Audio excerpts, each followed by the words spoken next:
Նշեցիք, որ հոգևորականները դիմում են եւ իրենց անվտանգության համար երաշխիքներ են, խնդրում ծառայություն իրենց համար մատուցում, այս դեպքում ինչու մյուս թևի հոգևորականների համար էլ նույն պայմանները չեն ապահովում, որովհետեւ մենք տեսանք, որ Թալինում համայնքապետը թույլ չի տալիս Սարագածոտնի թեմի հոգևորականին մտնել եւ պատարակ մատուցել, ըստ էության իր, այսպես ասած, մասնագիտական գործունեությունը ծավալել։ Հայաստանի Հանրապետության իրավապահ համակարգը թևային հոգևորականություն չի ճանաչում եւ եթե անձը դիմում է իրավապահ համակարգին, կա նախաձեռնված վարույթի շրջանակներում կա պաշտպանական միջոցի կիրառման մասին որոշում, այդ որոշումը կիրառվում է, անկախ նրանից դու հոգևորական ես, թե հոգևորական չես։ Եվ անդրադառնալով ոստիկանության ծառայողի մոտ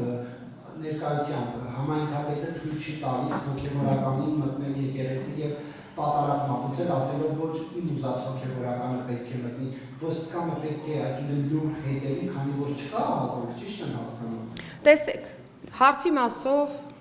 շատ կարճ կարձագանք եմ, որովհետև անվերջ կարող ենք թեման քննարկել։ Մենք ունեցել ենք նաև համանման իրավիճակում հայաստանյաց առաքելական Սուրբ եկեղեցու ներկայացուցիչ բողոք ոստիկանության անգործության մասին նմանատիպ իրավիճակ էր նկարագրվում եւ նշում էր, որ ոստիկանները դրսևորել են անգործություն եւ այս պայմաններում ըստ էության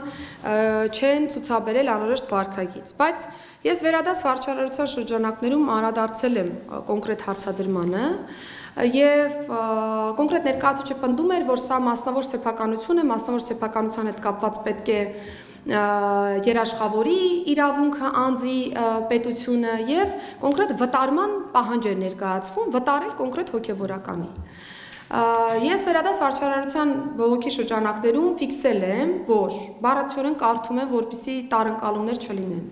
Թեև եկեղեցու շենքը մասնավոր սեփականություն է, այդուհանդերձ այն իր նպատակային նշանակությամբ եւ գործառույթով սահմանադրորեն երաշխավորված մտքի, խղճի եւ կրոնի ազատության իրավունքի իրացման համար նախատեսված հանրային վայր է եւ չակերտավոր, չակերտների մեջ եմ շեշտում, որովհետեւ գիտեմ ներկայացուցիչ այլ հակապաստարկները։ Հրապարակային օֆերտա է անում եկեղեցին իր հետևորդներին գալու եւ հոգեվոր պահանջմունքները բավարարելու տվյալ տարածքում։ Եվ եթե մենք սկսենք սելեկտավորել, ով կարող է մտնել եկեղեցի, ում է ուզում եկեղեցու հետևորդը լսել եկեղեցում, այս քահանային թե այն, եւ մենք սկսենք ֆիլտրել այդ բոլոր process-ները, կներեք, բայց դա չի իրացնում այլևս եկեղեցու հիմնական նպատակը։ Եկեղեցին մասնավոր